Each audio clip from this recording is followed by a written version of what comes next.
o'zingiz ko'zingiz bilan ko'rdingizmi? Shunday ancha nima ko'rsatuvdi lekin. Kapara qog'oz bormi?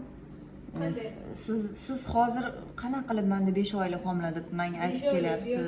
Yo'q, Ha. 4 oylik bo'ldi deb qiluvdi. Hayzingiz kechikkani 4 oy bo'ldi. Yo'q. Homilador chiqarib bergan gap. 4 oylik homila chiqazib berganmi sizga? 4 oylik homila chiqazib berganmi? Qani 4 oylik homila?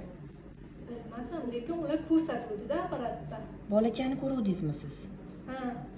Menchigina ancha. Menchigina nuqtachani 4 oylik, 4 haftalik degani u, adashyapsiz menimcha. Nuqtachani ko'rsatdi manaki, bolacha degdi. Hozir qarangda, homila tushsa Qarang, qanday hozir bo'ladi? mana hozir yo'lda bitta narsa turibdi. Mana mana bitta tochka. Bu balkim bachadoningizdan ko'chib qolgan bo'lishi mumkin.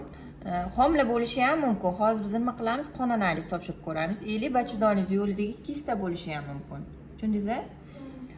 O'sha lekin 4 oylik homila yo'q Homila bachadoningizda. tushsa qanday bo'ladi? Opa menga shunday ayting, bittagina. Ha, bola bo'ladi, qo'li Men 6 oylik tuqqanman, balacha tutib qo'yganman. 5 oylik tuqqanman, bala qo'li, oyog'i, boshi, qorni, hamma narsasi bor.